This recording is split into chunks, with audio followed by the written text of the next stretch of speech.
Let's talk football, man. Let's start off with a special team. Man United. They're fresh in their memory right now. Manchester United. They're fresh in their memory. Ah, boy. For more reasons than one. Ooh. What are we starting on Saturday? Actually, let's talk about your current trends. What's this thing with Man United always going poor first half? What's going on? Listen, the first thing I want to say is Ole Gunnar Solskjaer just needs to leave my club in. That's the first thing. Now, with a lot of these like games that we've had recently, where we've gone a goal down, 2 goals down, and then obviously come back to get results in the game, your average football fan will look at that and think, oh, you know, the manager's made changes at half time, like he's done well, look, his substitutes have made an impact on the game, rah-de-dah, whatever. If you know anything about football, you know that he's making tactical and set-up errors at the start of these games. And it's evident in the first 10, 15 minutes of each of these games where we're going goals down and going behind. Now, games like Southampton away, like West Ham away, okay, it's great to come back and get the 3 points, whatever. But those are games where simply because United have just got a talent sort of surplus to the teams that they're playing against, more times than not, you know, you're going to find a way to get back into the game, get something. So it doesn't surprise me we come back in those. When you step up to the Champions League and you come up against sides that are top 2 or 3 sides in Germany, like Leipzig, top side in France, like PSG, you give these teams 1-2 go head starts, you aren't coming back. You're not coming back. So when you watch United on, Tuesday night against Leipzig, again, the first half performance is just so bad. It's just so bad. I think the issue was with Man United, especially in that Leipzig game, is that you came and played so defensive. It makes no sense, fam. And I'm like, Man United can't rely on the defense. Like the way you play, you guys you have, they're not really good defensively. That's what they did against PSG, though. Earlier on in the same group, United have beaten that same side 5-0. Yeah. The same side. And they played with the 4 at the back though. When they played PSG as well, they had Tanzebi. They had athletic defenders. What was he for Tuesday, Tanzebi? Tanzebi's out of the squad, fam. Out of the team. Not out of the squad. He came on. I mean, and they put Foster Mensah. But Wan-Bissaka had a nightmare. Fam. And do you know the issue with Wan-Bissaka has is that he's great one-on-one, but he can't mark space. Like, and that's an issue people are normally a lot of converted fullbacks have. Like, obviously, Positioning. yeah, positioning. Like he can't mark space. That's why Angelino was blowing his man. Like he didn't know where he was half the time. Like normally he knows where the winger is. He can just go It's there. all about positional sense when you're a fullback. You need to make sure that you're not getting exposed by whichever run a certain winger is making, either inside of you or outside of you. But because Angelino's not a traditional winger, he's gonna drift. He's gonna drift. Like sometimes he's gonna be really infield and he's gonna come outside. Like Wan-Bissaka didn't know exactly where he was gonna be, and when he was making mistakes, he would just lose him. Or he wasn't even mark him. When you watched AWB play for Crystal Palace, he looks fantastic because in that system, most of the games they're playing, they are on the back foot. Yeah. Structure. He's deep, so it's literally one-on-one. There's probably not a lot of space behind him where he is in his area of the pitch.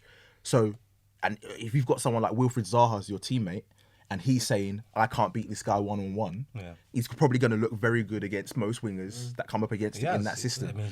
When you are playing for Manchester United Football Club and you're expected to dominate games from the outset, as a defender, whether you're a fullback or a centre-back, you have to be comfortable defending one-on-one and defending in space. If you can't do it, you're going to get exposed time and time again. That can't, not only Wan-Bissaka is probably the only one that can mark one-on-one players, not space.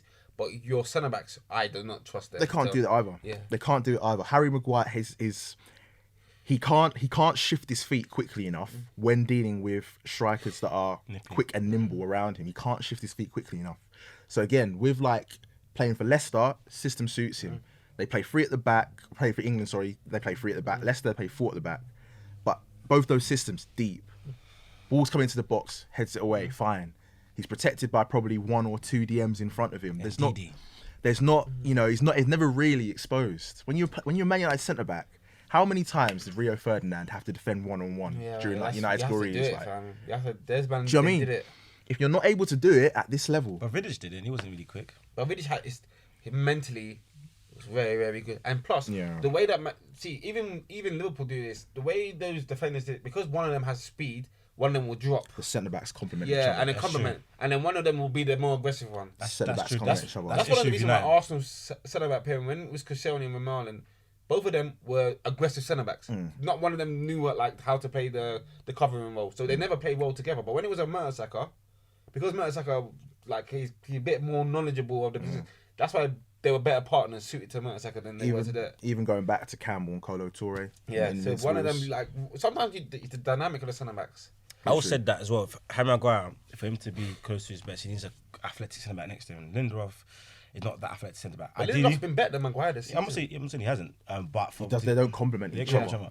I mean, the best centre back, in my opinion, that United have wood to complement Maguire would be Bailly, but Bailly's always injured, and Bailly's got that rash decision button, just ready to be pushed. I mean, Tanzebi has the ability maybe to be. I don't know if he's consistent enough, but he's not in the team. At the end of the day, also, another one as he's well. a young centre back. So. What's his name? Another young centre back, that Mengi guy. He's very athletic. Looks very good. Oh, they're gonna bring him in. They should do. I mean, to be fair, I think Man United can result the right back thing. Ramsdale more games, he'll get better. Centre back, obviously, we need an addition. I don't know why you didn't go for Gabriel. Give And Mengi if some you didn't, games. you should have. If you had Gabriel, that would have been a perfect addition. But the issue maybe probably for them more than the centre back, more pressing is left back because they brought Telles in. He doesn't look like he's improved your team at all. He doesn't. I don't know about that. I think Telles. You can see the quality that he had when he was playing for Porto. For me, when he plays for United, you can see the quality as well. Do you think so? I think it's the fact that he, unfortunately, is playing in a defensive unit that is just not functioning correctly. It's just not functioning correctly. So it's going to make him not look great. It's going to make everybody else not look great. And I don't know. I mean, the setup as well in front of that is very inconsistent. It's not like United have a set system where they're going to play 4-3-3 each game. 4-2-3-1 each game, even if they're going to play 5 at the back each game, it's not a settled system. So what you're asking, sometimes Telles is playing left back, sometimes he's playing left wing back. Yeah, that's it. They're two different roles. It's not always easy going from one to the other. So especially when games are coming thick and fast against quality opposition. So, well, even that you could talk about the defense. But your DM role was a bit inconsistent. Obviously, Fred comes in there. McTominay seems to be the guy that's now the main guy. And then obviously sometimes you play Pogba. Pogba doesn't want to. Pogba that deep doesn't make sense for that team. And then you got Van der Beek. I don't know when Van der Beek's actually going to fit in there. And Matic as well. Matic can only play once every 2 weeks. That's that's all he can do right now. And then obviously your team relies on Bruno. It's all about Bruno, man. Talisman. It's all about Bruno Fernandes. Bruno F. But I'm happy that Bruno's their talisman. But I said as someone else even said, if Bruno's the talisman, you're not going to win anything. So they need someone else. Define win anything. What? Is it FA Cup or Carl Cup insufficient? We know that's not sufficient because that's keeping a man in the job right now. And that's certainly keeping them. Bruno is single-handedly keeping Oli in the job. He's keeping him in the job. Even when the Champions League game, when he came on, when he started, but when Bruno started to kick into gear, he's such a good. I mean, he can be so effective. He's effective. Not. I wouldn't say. He can look terrible. It looks terrible. The thing is with Bruno is that he's just results. His results driven, pal. His results driven. I like Bruno. I mean, of course, he sometimes tries to things a bit too much, but quick actions, quick shot, quick pass. Can't fault the numbers either. Like he makes things happen. Creates chances, scores goals. Man. But the thing is, with Bruno, I can just. He doesn't overplay. I can see Bruno going through a bad spell because the way he plays is like if his confidence goes, he will start overthinking. Yeah, but you see, this is the thing. I don't think Bruno's the type to have his confidence go in that fashion, whereby he'll go 5, 6, 7 games. You don't think Bruno's terrible? The thing is, Bruno's game speed of foot. So if he starts to overthink, that's it. I don't really see him. I can see things not coming off for him. But I don't see him really overthink because he's always going to shoot. He's always going to do quick actions. A big thing for me as well is I think Bruno's intangibles in terms of leadership are levels above what you find throughout the rest of that United squad, and he's the reason why we made the top 4 last season. To be fair, I think Rashford's your big game player anyway. Rashford is the guy that seems to turn up in the big games for these guys. Rashford? Rashford seems to be the man. He didn't turn up this week, obviously, but normally in the City games, it's Rashford that normally gets a goal. In the Arsenal game, Rashford is always the one that seems to be around it. Would you take Bruno at Arsenal? Why wouldn't I? Like, what do Arsenal have? Because Arsenal fans, they try to be picky. You know what? I will say one thing. The system that Solskjaer runs, which is no system, actually suits Bruno because he's not even restricted. Yeah. No system. If Bruno played at Arsenal, he'd be restricted because I think, from what I can say about Arteta, he's very much like he wants to be in every single detail of the game. Like he's building passing system and passing networks. Blah, blah, blah. The thing about that is that will basically explain why Arsenal are struggling to score goals from open play. Yeah, if he's trying to be so nitpicky with every single little detail, I'm not sure if you guys remember this, but I think Pep Guardiola was talking about this a few years ago. I remember hearing about this when he was at Barcelona. Or it might have been like Thierry Henry talking about Pep at Barcelona. He was like, the final third. At Barcelona, it was literally all Pep Guardiola would teach Barcelona, his Barcelona team, to go from back to front, from the first third to the middle third, and then get to the final third. He'd say at the final third, he'd leave it to all of his creative players. Yeah, go express yourself, go and find a way to find holes in the opposition defence, score goals. Now, I don't think Arteta is doing that at Arsenal. Well, question, obviously, there's a difference in Messi, Eto'o, Henry, VR, Pedro, but at the same time, I agree. But at the same time, it's not like Arsenal are struggling to score goals against Man United, Man City, Liverpool. The games, it's not like you're playing all of those teams week in, week out. You're struggling to score goals against sides that you should really be banging. Arteta's been a bit. I don't know where it came from because the back end of last season, we were scoring goals. Things were happening. Scoring goals. I think what I found really good with Arteta to the back end of last season was that in big games, Arsenal used to be very easy to play against. Yeah, very, very easy to play. You knew how the other team were going to beat Arsenal in that game. Yeah, you just knew it. When they played in the FA Cup, I think the semi-final against City, the FA Cup final against Chelsea, these obviously City finished second in the league, Chelsea finished top 4. These teams outplayed Arsenal throughout the majority of the season. Yeah. On those days, Arsenal were definitely better than both of them and deserved to win in both games. So, I don't know. What happened is that I think Arteta thought he had stumbled on a system because he played those teams and he was like, okay, if I play this way, I know I can win against the big team. But what you need to understand is that the team that you're facing, they're trying to take the initiative. Correct. And when you face other teams that are not trying to take the initiative, it's like, you now have to you have to make the decisions. And then, obviously, as this Arsenal team is, there's not enough creativity in the final third.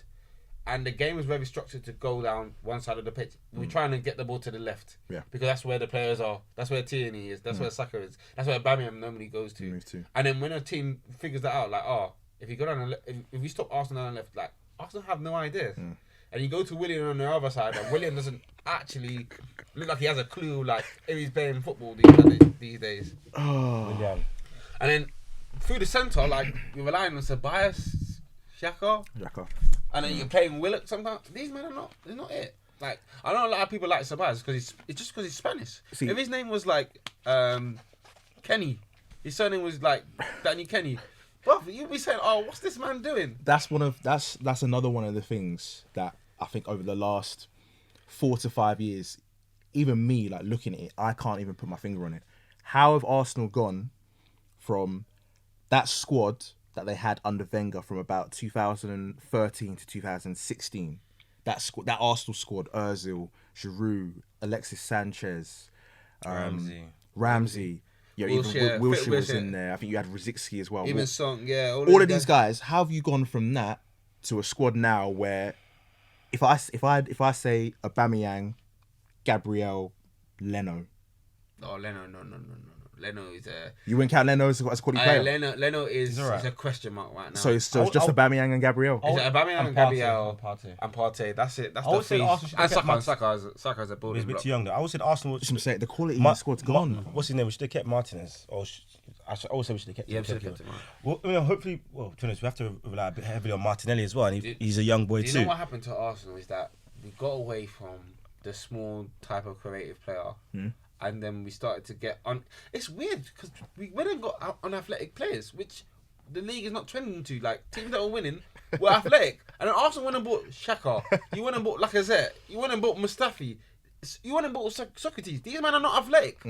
And you're seeing other teams around the league, like to win in the Premier League, you need to be athletic. You need athletes in your centre mid. You can't have that many passengers. You can't have 3 or 4 passengers. You look at the sides that are doing well in this league. Like let's take Chelsea for example. Like Reece James, it's an Kurt athlete. Zuma. It's an athlete. Even Chilwell to an extent. Kante. These they're guys, athletes. They shift. They cover ground very quickly. They run more than opposition. Like. If you're mobile, you get exploited on a even one-on-one. Man United, you get criticize like Man United have something immobile, but they're attacking like mobile, like they keep you on edge. They're keeping you on. Arsenal's attacking players, they don't even have that electric. Like Aubameyang without goals, on even the belief that he's going to score. He doesn't even do that much anymore. He doesn't care. Like I said, I always said that if Aubameyang doesn't score, he's no, he contributes going back, but he does a shift going back. But like I said, the cam there. Whoever thought about it, people that were suggesting it, you man, I just need to figure out like what's going on. But I knew, like I said, doesn't have the cam in him at all. I think the player that needs to be in the box. That's it. I don't want to see him doing cam stuff. Didn't Lacazette not create chances when he played there? Lacazette's not a cam, man. He doesn't even have the space. Right now, like I said, it's more of a second striker than a normal striker, especially with his. But he doesn't have speed. That's why he plays second striker. You don't want him to play as your leading man because he can't run it behind. That's why you pay him second striker because he doesn't have the speed anymore. You can say he's second striker, but what happens with your width? Because that means Arsenal sacrifice the width. You've now got to create a system where you have to create a system where you play. How are you going to sacrifice the width? Because what system are you playing? What play? Are you going to play Aubameyang out wide and play Lacazette as a second striker? That doesn't make sense. What formation did we play against Spurs? Was it 4-2-3-1? I think we played 4-2-3-1. Yes. Yeah, that's what it was. And that was not good. It sacrificed the system, bro. That's not what system we can play. As Arsenal need three centre mids. That right now, with the lack of athleticism in the middle, it's like Xhaka and Partey. Xhaka was just fouling. Like he's not helping Partey. Yeah, that's what he does. He's not helping Partey. Maybe give Elneny a go again, but then I think he must have recovered from Rona now. Well, Elneny and Partey, that now Partey's out, and like Elneny and Xhaka, that's not helping. Like it doesn't matter until Arsenal can get athletes, guys that are good on the ball. I don't want just pure athletes like Joe Willock. That we need some skill as well. Like it needs to be. What do you think about the omission of Ozil? Losing Ozil, it's a when Ozil was in the Arsenal team, he was creating chances. Even around that time, when you're talking, Arsenal were really good from after Christmas. Arsenal were playing really good football for a while. You beat Man United in that game, the Emirates, and Ozil was part of that. Like Pepe was good in that game. Like that's when Arteta was letting him play with a little bit of freedom, and he played Maitland Niles, and then he just started to freeze out. Guys. So when what's happened to Maitland Niles? I think I remember hearing Arteta say that Ozil's been omitted for footballing reasons. Do you believe that? It's not true. It's all to do with that China. First of all, the comment about China, that's already flagged. That affects revenue. Yeah, but you see, now this is another thing. Do you agree with the club's position around Ozil on that? Because I think he was literally just standing up. All the football clubs are hypocrites because let's think about this now. When it's the rainbow laces and Black Lives Matter, there's certain things, they will support it and be like, this club stands against this. Yeah. But when Ozil says the comment about, so there's a group that's been oppressed. Because this one's affecting the club's bottom line. Affects the pocket. That's how it goes. And then Ozil was like, then we can't play Ozil anymore. And obviously the excuse is like, he didn't take a pay cut, so he doesn't care for the team. But why should he take a pay cut? Like, you're the team. He signed the contract, and it wasn't just him that signed it. The club offered him the contract to sign the extension. So he's agreed to the contract. He is turning up to training day in, day out. He's not actually doing anything to warrant being dismissed by the club. The club's gone, okay, we want to sell you. If he doesn't want to be sold, it's not on him to go and find a new club to leave to. Football is just a lot of hypocrite. Because remember, think about it. Remember those times where players want to force a move, and they're like, I want out. The team will say, we're keeping you here. You even play with us. We even keep you here for as long as possible. Blah, blah. But when it's Ozil, they want him out. Ozil wants to stay. He's like, cool. Reverse the tables, and now people are complaining. He's turning fans against Ozil, but that's what Wolves was. They don't like it when the players get too much power. Like when LeBron done his thing to switch. Same with Mayweather. But it's actually playing out with Harden right now. Harden's trying to force a trade, isn't it? Yeah, but same with when Mayweather changed the paradigm, LeBron changed the paradigm. Everyone's upset when the players swift the power back into their grasp. Don't pay them millions if you didn't want them. If you were paying them pennies, then you'd be in charge. Ozil's a millionaire. He doesn't care. He can sit on the bench for as long as he wants on way out. He's still getting paid. he's still getting paid. Like that's on Arsenal. At the time of the contract, I know a lot of people didn't want Ozil to get sign a new deal. People wanted Sanchez, but I think at that time it's actually a feel good feeling. Maybe Ozil is probably the best player of the Emirates era, and look at how they've done him. Nah, He's the best player in the Emirates era. Yeah, probably. It's between Ozil and Fabregas. Nah, I'll take Sanchez over Ozil every day of the week. Sanchez had what? Even after the way he left. You know, to Man United. What do you mean the way he left? As in forcing the move? Yeah, decision to leave. And he was poor for the whole year and a half. It was poor for a year and a half. It was poor for half a season at Arsenal. It was poor for a year and a half. I think the season before no, was a bit... season before was when they had that great season. It was poor for half a season at Arsenal. No, that half season when he was doing... Oh, yeah. 16-17 The season when he was doing those chips. It was the first half of 17-18 that was poor, and then he went in the January, didn't he? Yeah, I was happy that he was. I was taking him as Arsenal's... Well, you could maybe put Van Persie in there, but he was a bit injury prone as well. But it's between him and Van Persie, in my opinion. They're the best player of Fabregas. Fabregas too as well, yeah.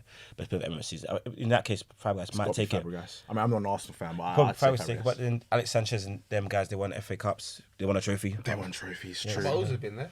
All of those. Ozil has been in there, but Alex Sanchez has been better than Ozil, in my opinion. I mean, and it's pretty clear. I think Ozil was a big part of those teams, like the way Arsenal played. Yeah. Without Ozil, Sanchez wouldn't have been banging like that. Yeah, without Sanchez, take away how many of Ozil's famous assists. Jude was banging, fam. Yeah, then if Jude was still banging, do you know what? Arsenal would have broken the what's called the Henry record. He would have broken it, yeah. Yeah, but we go back in time. Did you read for Lacazette signing? The trade? We know who lost the deal now. Did you read for Lacazette signing? Yeah, like when Lacazette came in, Giroud left. Giroud had to leave. We know who lost the deal now. Yeah. Yeah, Arsenal lost the deal. Arsenal lost the deal, and we ended up with. You see what Giroud is doing for Chelsea these days, man. Like Arsenal could use that. I always said Giroud would suit Chelsea because Chelsea, a team that Arsenal starting to try to put crosses in at regularity now, but Chelsea, a team that always put crosses in regularly. So the thing is with Giroud is he doesn't always score his goals like via his head. Like the crosses come in, but sometimes it's literally just short, sharp movements in the box, and it's just flick. Yeah, exactly. I heard Wenger said that Giroud can't score from crosses from the left. The funny thing is, Giroud actually doesn't. If you look at the goals he scores, he actually scores from crosses from the right. He actually does. Like James's cross. James's cross was from the right. Yeah, that's it. I mean, wasn't it scorpion kick? Oh, his scorpion kick from the was. Left. Yeah, it was from the left. Yeah, that was a good goal. Actually. That was quite impressive from the left. Giroud, great player. Obviously, now we've figured out like that Arsenal are in their treacherous situation, and I don't want guys to say they don't have the players because teams with lesser players are actually playing better football and in better places. Are you telling me Brighton got better players than Arsenal? No. Well, Brighton ahead of us, isn't he? No, ahead of us, but they play better football than us. I think Leeds are above you. Newcastle are above us with a game in hand. I think Leeds are above us. Yeah. They're playing better football. Leeds have impressed me this season. Leeds are very good this season. Leeds are awkward matchup. I think they're going to be very impressive against Tottenham. I think that's the game I see them beating Tottenham because what Leeds do, they match up one against one across the pitch. So everything is a one-on-one. Everything is a one-on-one. Like they're pressing you. And obviously, if Tottenham go and sit back, they're going to be shocked because Leeds are playing a totally different game. They're playing a totally different game. But all this seems impressive.